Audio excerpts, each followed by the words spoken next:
everyone to Love and the Planets for the week of June 18th. I am Margaret Gray in Dublin. And I'm Armand Diaz here on, here. Here somewhere. Well, I don't identify much with New York, so there we go.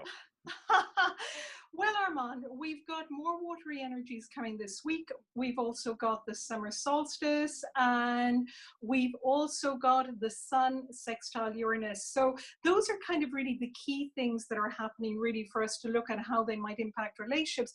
But there's also a lot of other things going on. So generally, as we were chatting before we met here, it kind of feels like a lot of treading water, doesn't it?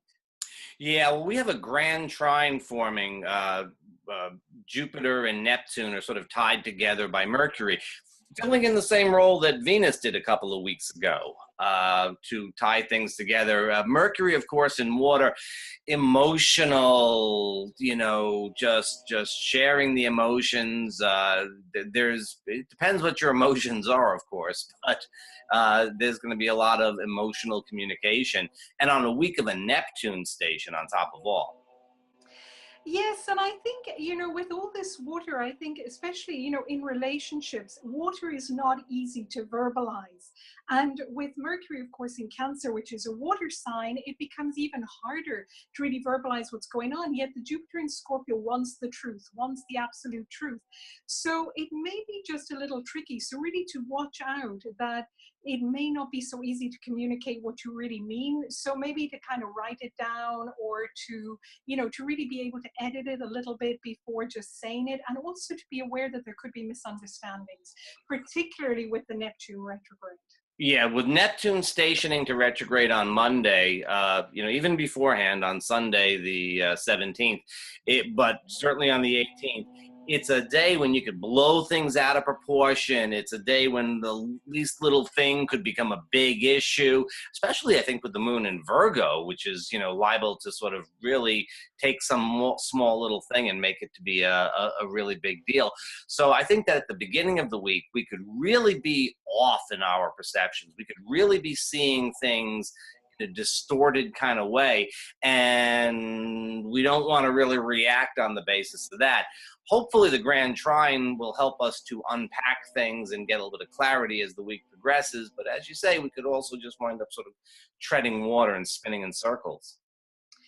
And then towards, the middle, towards the kind of going towards more the end of the week, of course, we've got summer solstice and the sun goes into Cancer. So that's kind of, I always think, such a transition point, because it's really, it's for us, it's the longest day of the year. Of course, Southern Hemisphere is the shortest day of the year. So there's really that sense that we're crossing over into a whole new phase, because the days start getting shorter or longer.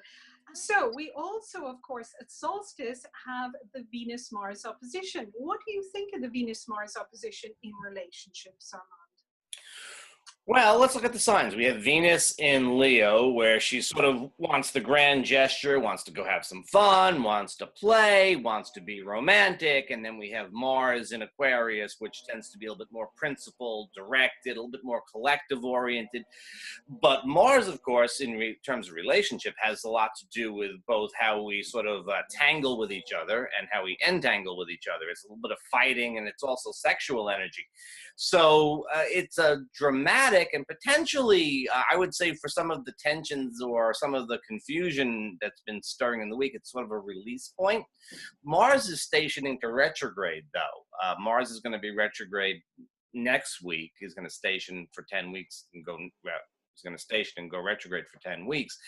It's going to be kind of a big deal, I think. And so, perhaps we're trying to get started with something in relationship, and maybe we don't exactly have the energy we need. I think that's so interesting. And also I was thinking, I wonder if it's about the issues between relationships, romantic relationships and friendships, whether somebody needs somebody through their friendships because of the group, the Aquarian tribe issue. So I think there could be some of that as well. And also the whole issue of friendships feels very pertinent. And with Mars going retrograde, there's going to be going over that whole issue of who are my friends, who is my tribe, where do I belong? Also family, what is my family? Is it my blood family, or is it my, my friendship group.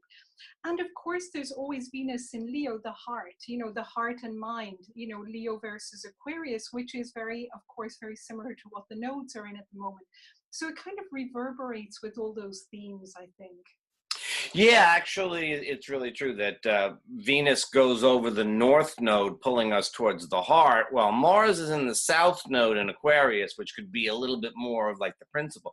We could run into that situation of this is what I'm feeling in my heart, and this is what I should be doing because I have this is this is my idea. So true. Now, also we've got, of course, the Sun sextile Uranus. So there's that has kind of a little bit of a jagged feel about it, which comes at the weekend. So, again, maybe good for friendships because it's a sextile and it's a Sun in Cancer, but it might feel just slightly not quite at ease, not able to relax. And of course, there's the Moon in Scorpio as well at the weekend. So there's that mixture of being pulled into the depths and yet feeling a little jagged would be how I describe it. Yeah, it's a sextile and Taurus, Cancer. These are two signs that really get along well with each other. There's a certain amount of stability, harmony sort of thing going on there. But Uranus is not a very stable planet, and it suggests to me at best a kind of shaking up of routine and moving out from some of our expectations. But on the other hand, some folks are liable to be a little bit less comfortable with that. So it's really a mixed bag, isn't it, Armand? I mean, we haven't had a period of kind of calm and ease for a little while now. So we're kind of due one, but unfortunately, it's not going to be this week. So what do you No, we're think? coming up to eclipses and everything too. It's not, Mars is going to be retrograde all summer. Forget it's not going to happen. It's a kind of hot, jagged summer, isn't it, It's really? all, yeah. So, what can we suggest to people in terms of having fun with loved ones, do you think, this week? What would be the best time to really have some? There must be a good time. I don't know. The weekend should be good. The Sun Uranus thing is helpful, and the Moon is waxing. You get further up in the week, the Moon is waxing.